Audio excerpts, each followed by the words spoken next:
Voy a hablar un poco de cómo en la fotografía y en el cine nosotros empleamos todos estos elementos como un uso artístico, ¿no? Bueno, empecemos por la definición de fotografía, que es una palabra griega que quiere decir fotos, luz, y grafis, dibujo o escritura, ¿no? Entonces sería como escribir o pintar con la luz, ¿no? Que es como una frase que hemos escuchado bastante. Es decir, sin luz no hay fotografía, ¿no? Bueno, un poco retomando lo que decía Roger, la fotografía.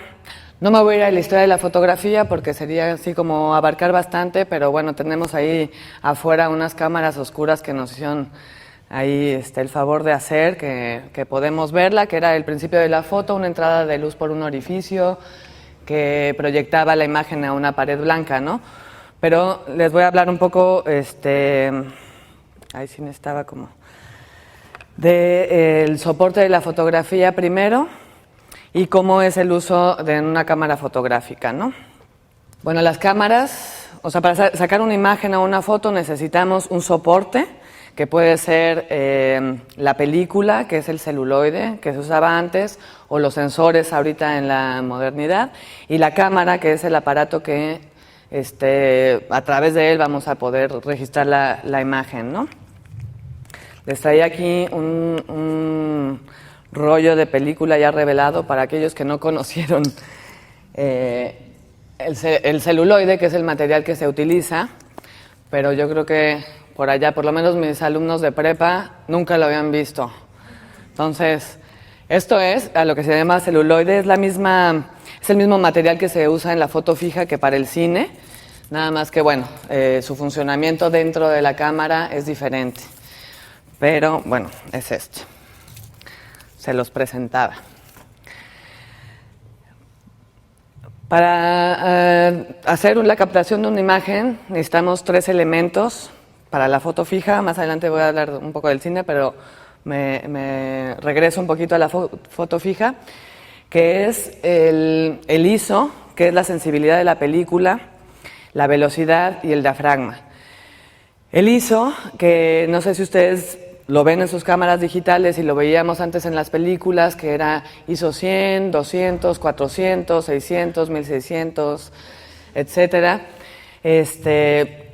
Que nos van a decir si la cámara va a necesitar más o menos luz, ¿no? Los ISOs más bajos, los de 50, 100, 200, van a servir para las fotografías que tomamos de día y los otros para las fotografías que tomamos de noche. La diferencia que ustedes pueden ver a la hora de tener la imagen es que las fotos con un ISO elevado como 1600 o 6400 salen mucho más como granuladas, ¿no? Y las otras salen bastante nítidas, ¿no? Esto es, bueno, aquí en el soporte del celuloide, porque estas partículas de plata son más pequeñas o más grandes, ¿no? Entonces ahí va a ser visible esta granulación, que de todas maneras lo vemos en las cámaras digitales, ¿no? Cuando a una cámara digital nosotros le forzamos el ISO un poco para tomar una fotografía de noche, vamos a ver que la foto sale con estas granulaciones, ¿no? Y después no sabemos por qué, pues es porque pues la reacción, ¿no? Necesita un poco más de luz y al forzarse un poco a ver poca luz hace como esta reacción. Los otros 2 elementos que nosotros utilizamos para hacer la imagen es la velocidad. La velocidad va a ser el tiempo en el que el obturador, nada más les iba a enseñar esto aquí por si no habían, en las cámaras como analógicas se entiende un poco más este funcionamiento, ¿no? Esta ventanita que tenemos acá, a la hora de oprimirla para hacer la fotografía, se abre. Ese es el obturador, pero normalmente lo usamos en luz de día en velocidades muy altas y por lo tanto es imperceptible. Pero es el tiempo que la ventana está abierta para dejar pasar la luz a una fotografía. Esto a nivel estético de la foto se utiliza para poder dar movimiento o estaticidad a una imagen. Por ejemplo, cuando utilizamos velocidades bajas de 30, 15, tal, es porque queremos captar el movimiento. Entonces, bueno, como este que están viendo acá, pero por ejemplo se utiliza mucho en el baile o en carreras o en algo, en una fotografía que nosotros queramos que se vea el movimiento y por lo tanto que haya un arrastre, vamos a hacer nuestra decisión fotográfica sobre la velocidad. Y hay una compensación de luz con el diafragma, que ahorita vamos a ver qué es. Cuando queremos una foto que se quede estática, aunque tenga movimiento por alguna razón, entonces la velocidad la tendremos que aumentar. La otra es el diafragma, que está en el lente, y es una cortinita que se abre y se cierra. Los valores están aquí en el lente normalmente, en las cámaras digitales lo distinguimos por la F, y vamos a ver que cuando un lente es poco luminoso, nos va a dar, no sé, a partir de un diafragma 4, 5.6, para arriba, ¿no? 8, 11, 16. Y cuando un lente es bastante luminoso, va a ser que la apertura es un poco más grande. Esto quiere decir que es bastante sensible a la luz, que podemos utilizarlo en ocasiones como con menos cantidad de luz, ¿no?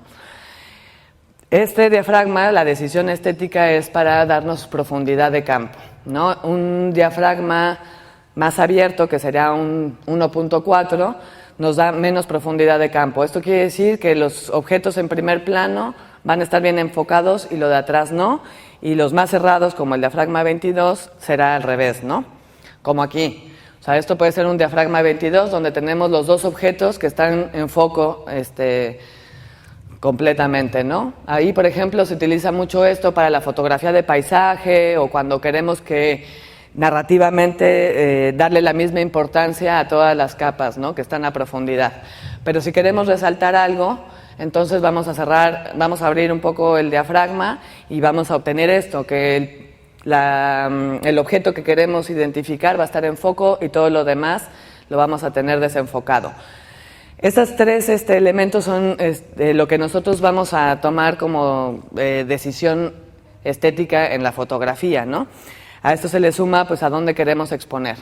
Entonces, es así como que en las cámaras digitales ahora vemos que hay un montón de elementos que nos están diciendo cómo quieres o no quieres la foto, y yo a veces ni la entiendo, porque realmente el principio básico de la fotografía son estos elementos los que vamos a utilizar para hacer lo que queramos, ¿no?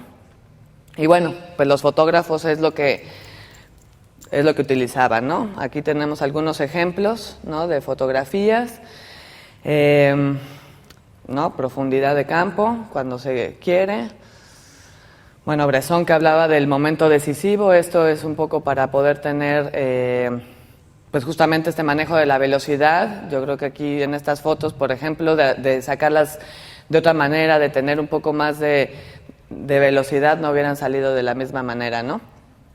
Estos contrastes también de luz, ¿no? Que tienen que ver ahí con la forma que tenemos de exponer, darle los claroscuros de Alcenado. Bueno, estos son algunos ejemplos, ¿no? De fotografía. Ahora sí me voy a adentrar un poco más en el cine. Bueno, aquí el cine tiene unas pequeñas diferencias, ¿no? De estos tres elementos que nosotros teníamos en la foto fija para poder decidir sobre la luz, la cuestión es que en el cine, por el mecanismo que se utiliza, que bueno, el cine quiere decir imagen en movimiento, y esto va a suceder a 24 cuadros por segundo. El 24 cuadros por segundo es un dato que se determinó por estudios que se hicieron al ojo humano, donde el fliqueo, porque son 24 fotos, entonces por cada foto hay un espacio en negro, pero el ojo retiene un poco la imagen, y bueno, a 24 cuadros por segundo fue como un valor que se determinó donde el ojo no percibe ese fliqueo. Cuando nosotros vemos cine no estamos viendo esos destellos de negro como si los vemos como al principio del cine, o cuando se pasa a una imagen un poco más lenta, no sé, las animaciones, por ejemplo, ¿no? Que las vemos, ahí sí vamos a ver ese fliqueo. Entonces, bueno, el 24 cuadros por segundo es ese dato que se determinó. Entonces, para poder hacer esto, vamos a tener los mismos elementos, o sea, el soporte también va a ser la sensibilidad de la película. tenemos el diafragma, pero lo que pasa con la velocidad es que la velocidad es fija. No tenemos la opción de dejar una cámara de cine abierta, como sí lo podemos hacer en la foto fija, para poder captar una imagen en un espacio que está muy oscuro. Entonces, esa pequeña diferencia hace que en el cine, si no hay una suficiente iluminación, no vamos a poder tener un registro en la imagen, ¿no? Aquí hay un obturador que es lo que va a estar abierto en la cortina, que es de 180 grados, que se va girando conforme va girando la película, y esa es la entrada de luz, y es básico, eso no se puede mover. Si se mueve será para darle algún efecto especial a la película, ¿no? O sea, esas imágenes que vemos barridas por alguna cuestión estética o cortadas, nos las da este cambio de shooter que se llama, ¿no? Pero si se busca tener algo dentro de lo normal, entonces será 180 grados lo que esté abierto, y por lo tanto no podemos jugar con eso. Así como ya nos decía Roger al principio, la película era muy poco sensible, y entonces en el cine realmente el uso de la luz no era una cuestión estética, sino más bien era una cuestión necesaria para poder captar imagen, ¿no? Entonces se necesitaba iluminar mucho para poder captar imagen, pero si iluminabas de más ya se quemaba y bueno, era un poco complicado, ¿no? También los actores, ¿no? Estaban bastante calentados, o no sé, ¿no? Todas las cosas que se tenían que hacer, ¿no? Para que no sé, si había helados los hacían de puré de papa, para que no se derritiera el helado, en fin, la iluminación que se necesitaba era muy fuerte y repito, no era una cuestión como narrativa o estética, más bien se buscaba que hubiera un registro en la imagen. Más adelante, conforme fue avanzando un poco la parte de la mejora de la película, pues entonces sí se empezó a ver que la luz en el cine podría ser un elemento que podía ayudarnos a narrar la historia, ¿no? Y así podemos ver toda la parte del expresionismo alemán, del cine negro, cómo la luz fue un elemento súper importante para la narración de la película, ¿no? Tenemos acá todas estas películas que conocemos, ¿no? Que hicieron el uso narrativo de la luz. Bueno, pasando ahora ya un poco al color, pues primero que nada, el color siempre fue algo que se buscó en el cine, ¿no? Porque nosotros vemos a color. Entonces, todas las cosas que se hacían, sobre todo en el cine, que era imagen en movimiento, pues se quería que fueran un poco más similares a la realidad. Por eso, pues siempre se buscaba eso, ¿no? Pero la tecnología en ese momento todavía no llegaba a ese punto. Entonces, lo que hicieron al principio fue pintar los fotogramas. Entonces, fotograma por fotograma, en algunas películas, como esta que es La llegada de la luna, que es a blanco y negro, se pintó, pero pues era un proceso súper lento, porque estamos hablando de que si son 24 cuadros por segundo, una película de media hora, ahí les encargo el tiempo que tienen que estar pintando los fotogramas, ¿no? Entonces fue realmente algo que no tuvo mucho éxito, era muy tardado y visualmente tampoco logró atraer mucho al público. Entonces esa técnica se dejó de utilizar y pues empezaron a probar otro tipo de cosas para poderle dar el color al cine, que era la que nos platicaba Roger, la de Maxwell, que fue la de poner filtros enfrente de las imágenes para poder dar una imagen a color. Y bueno, más adelante, Technicolor fue una empresa que estuvo siempre muy interesada en este desarrollo del color en el cine y empezó a hacer experimentos. Los experimentos eran poner en la película ciertos filtros de color para que pudieran registrarse estas escenas a color, ¿no? Y hubo algunas películas que así se hicieron, como The Tale of the Sea, ¿no? ¿Qué es esta?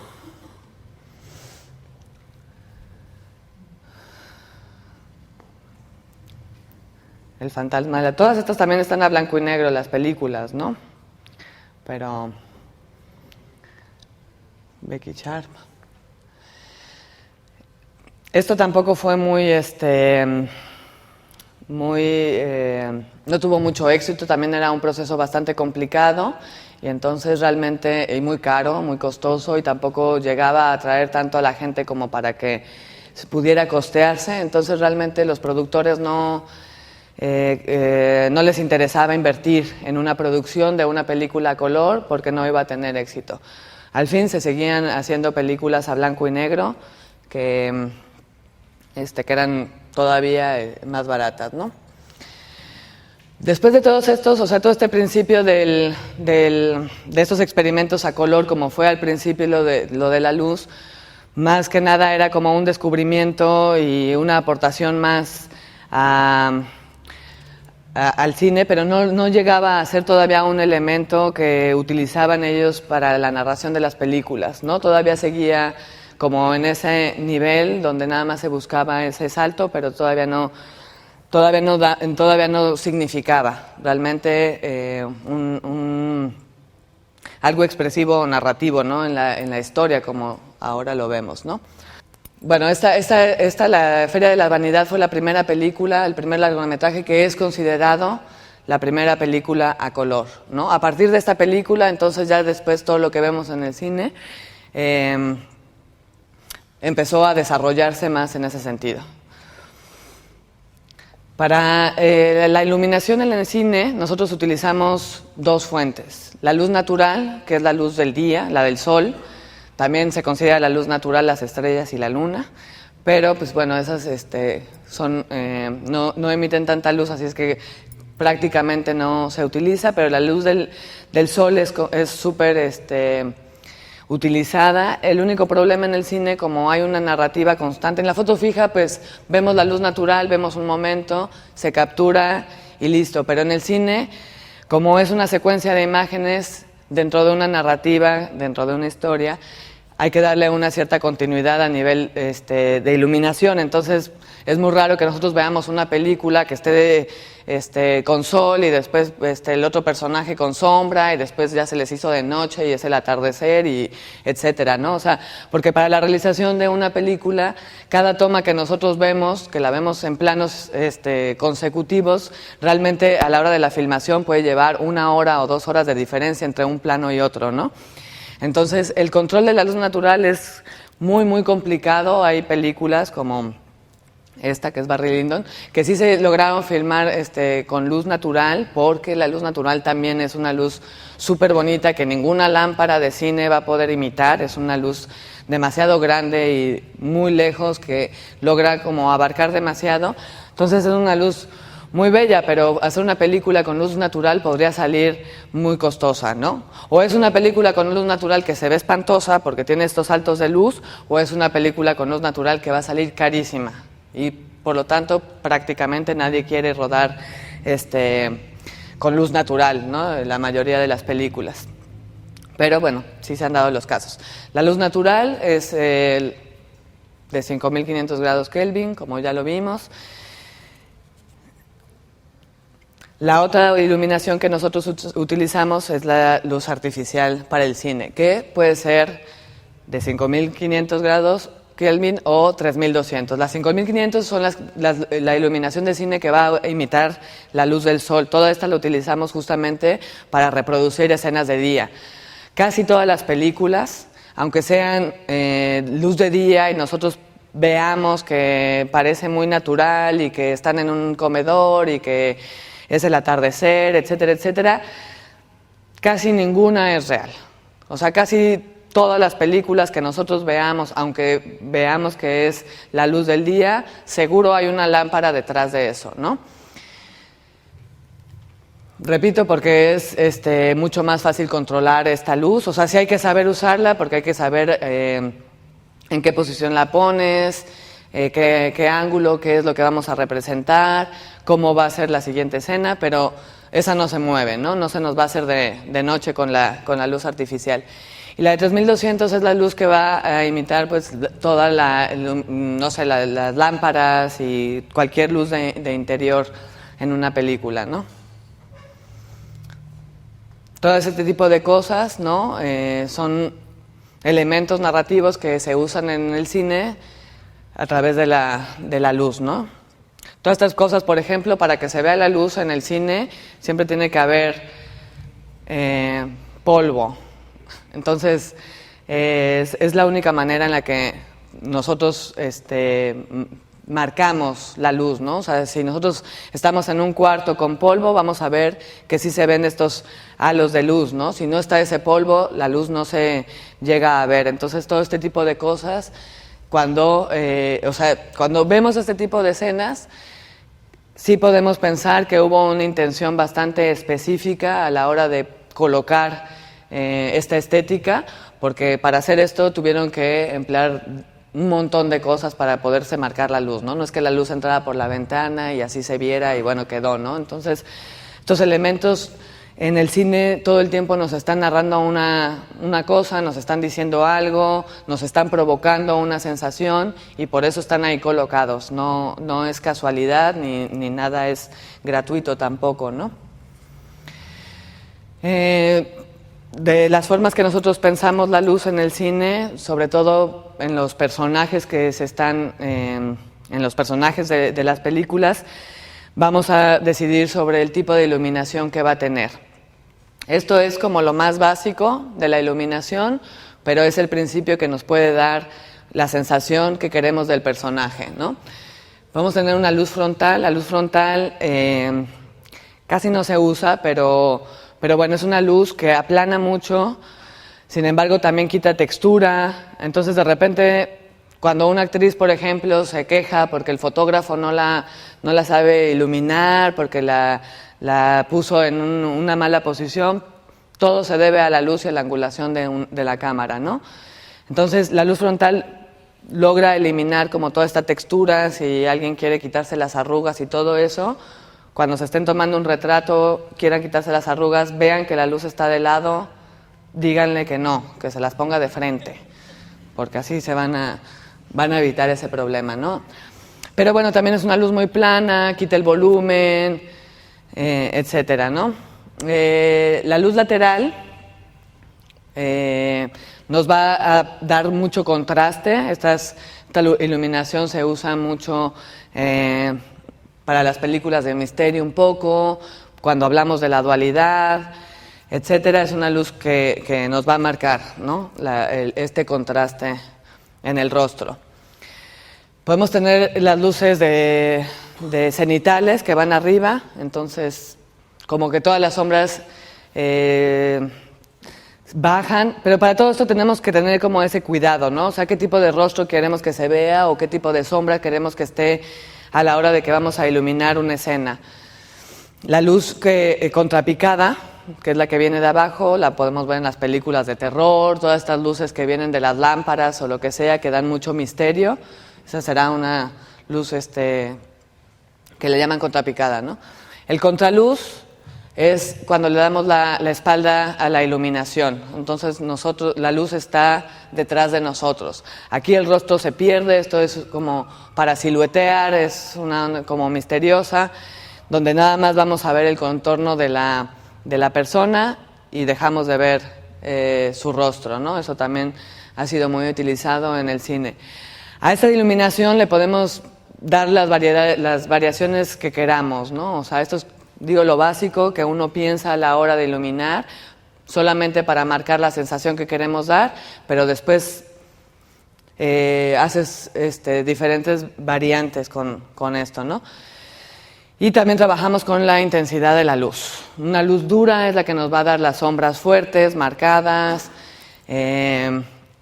todo lo que tenga que ver así con las sombras, que queremos que se vea el rostro, etcétera, etcétera, ¿no? Estos contrastes fuertes, todo eso es la luz dura.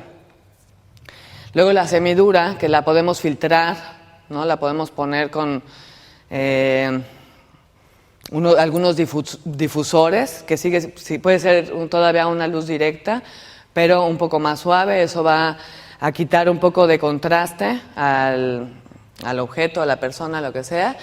y bueno, le va a seguir dando volumen y todo, pero va a suavizar un poco este contraste, ¿no? O sea, a veces no queremos que la película se vea tan contrastada, porque una película contrastada nos puede dar como mucho más esa sensación como expresiva, de misterio, dura, etcétera. Y si queremos hablar, no sé, de una película de amor, seguramente no vamos a escoger este tipo de luz para esta narración. La otra iluminación es la luz suave. Esta luz normalmente no va directa a un rostro, normalmente esta se va a rebotar alguna pared, alguna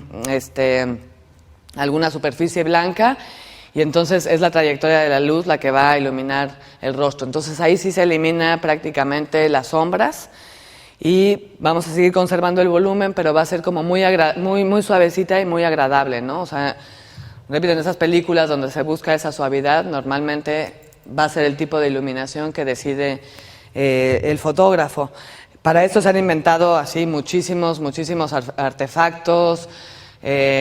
Los fotógrafos han probado de todo. Yo tengo un maestro, José Luis Alcaine, que trabajó mucho con Almodóvar, que él empezó a utilizar para filtrar esta luz y dar una luz suave,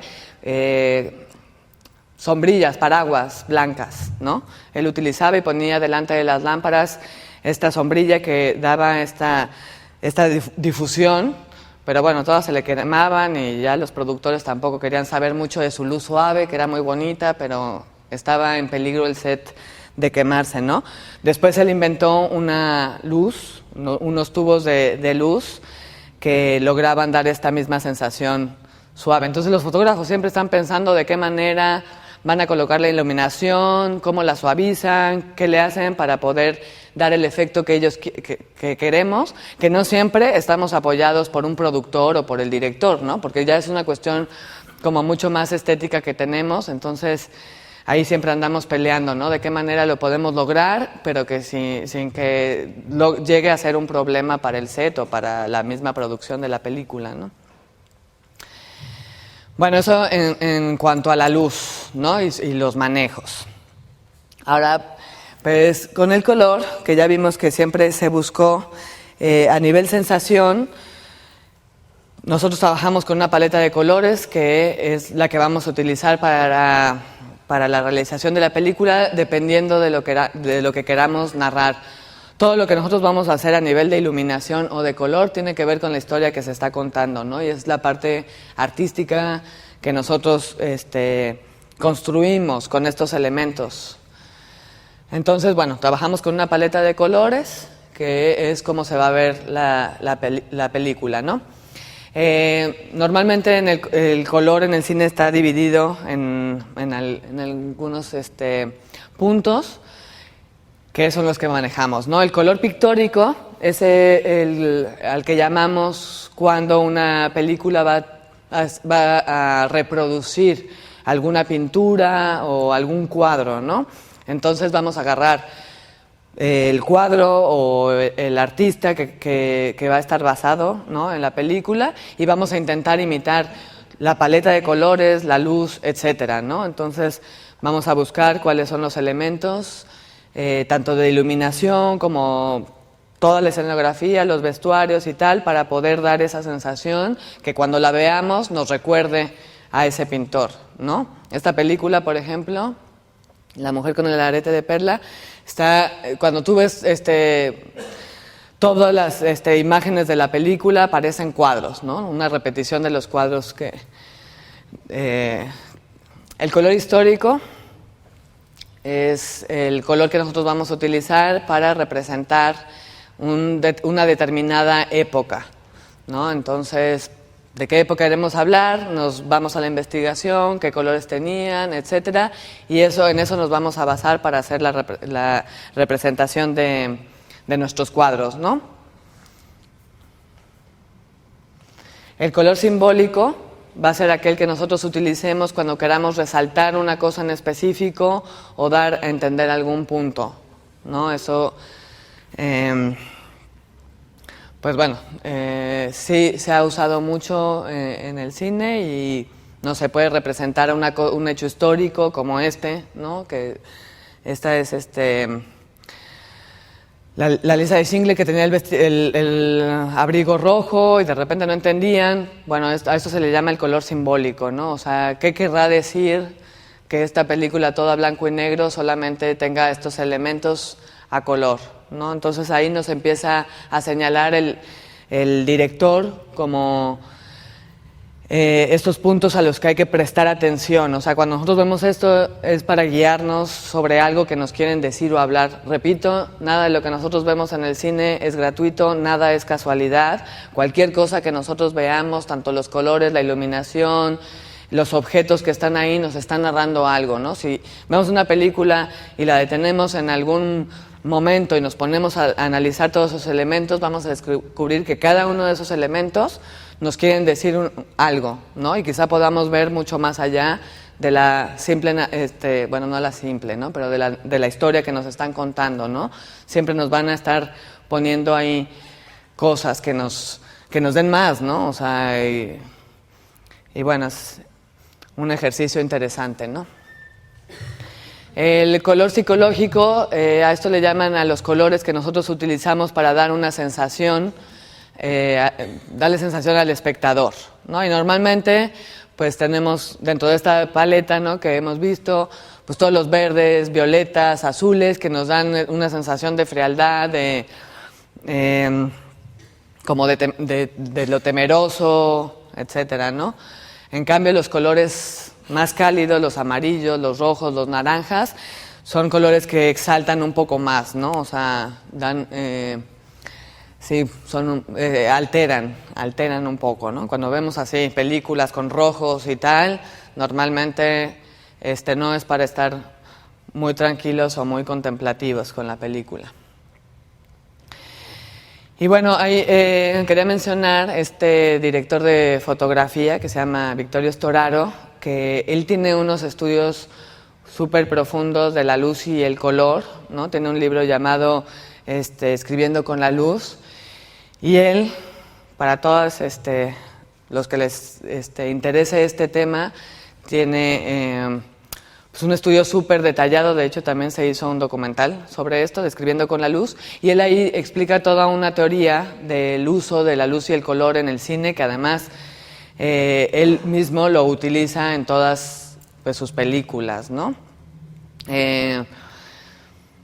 Como cada color tiene un significado a nivel psicológico, y esto nos remite a ciertas cosas. Entonces él va utilizando en cada una de sus películas, hasta dentro de la misma película. De hecho tiene esta película de Dick Tracy, que como es tan poco realista también, esto está basado en cómics y tal, se dio como, o tuvo la posibilidad de jugar con todos los elementos de la iluminación y el color. Él de una toma a otra transforma el color, y dependiendo de lo que quiera decir del personaje va a poner el color que quiere, y como no es una película que tenga que ver así con la lógica de la realidad, pues interpreta ahí muy bien, ¿no? Lo que quiere hacer. Entonces sí, él seguramente estaría dando una súper clase magistral de este tema, porque es súper complicado, pero sí, ahí lo tiene, ¿no? En este libro, esta película, y bueno, en todas sus películas lo podemos ver. Eso es una cosa, por ejemplo, que nosotros utilizamos mucho a la hora de hacer una película. ¿Qué queremos hacer? ¿Una película realista o una película un poco más fantasiosa, ¿no? De ahí también se parte. Si es una película más realista, aunque estemos iluminando con luz artificial, tenemos que seguir el principio de la luz, y a esto también se le llama luz natural, aunque no sea la del sol. Si es una lógica que sigue la trayectoria de la luz, es decir, si tenemos ahí esa lámpara encendida que está al costado de ustedes, les está pegando de un contraluz, yo así los veo, pero está rebotando al suelo, este suelo logra iluminar sus rostros también. Entonces, toda la luz que nosotros vemos en la realidad, las lámparas, el sol, todo tiene una trayectoria, que es la lógica con la que nosotros después vamos a iluminar para el cine, ¿no? Entonces, ¿será que después pongamos una lámpara ahí con un rebotador que da un relleno, después esto pega a otra pared y así es como se construye. Cuando queremos hacer, por ejemplo, imitar la luz del sol, seguramente no va a haber una lámpara que nos pueda cubrir todo lo que el sol logra cubrir en una habitación, por ejemplo. Entonces, quizá tengamos que poner 3 o 4 fuentes de luz diferentes para poder hacer la misma sensación o una sensación muy parecida a la que daría el sol, ¿no? Entonces, todo esto son los análisis que uno puede hacer en su casa o en cualquier momento para entender cómo funciona la iluminación en el cine, ¿no? Que parece un poco compleja y tal, pero realmente tiene que ver con la observación y con lo que queremos lograr. Cuando vemos un momento que nos atrae, que nos gusta, pues en ese momento nos detenemos a ver por qué nos gusta, cómo está dando muchas, o sea, está dura la luz, está suave, está pasando por una ventana, o cómo es que está funcionando esa situación o ese momento para que nos atraiga y seguramente va a ser lo que después, en otro momento, nosotros vayamos a reproducir en alguna escena, ¿no? Y pues así realmente es como funciona o los principios que nosotros utilizamos a la hora de hacer cine como fotógrafos, ¿no? Y bueno, aquí les traje algunos nombres de otros fotógrafos que han sido grandes maestros de la luz. No sé si los conozcan algunos, pero bueno, todos tienen películas conocidas, ¿no? Bitzer, El nacimiento de la nación, Figueroa, que pues es de nuestros fotógrafos, que fue súper importante, trabajó con Buñuel y otros, Néstor Almendros, Victorio Storaro, que es el que les mencionaba, Gordon Wills, Roger Dickens, Kaminsky, Matt Gravy, Miranda, Richardson, Toland, Alcott, Toll, Christopher Doyle. Bueno, ahí los pueden leer. Y bueno, pues eso sería todo. Muchas gracias.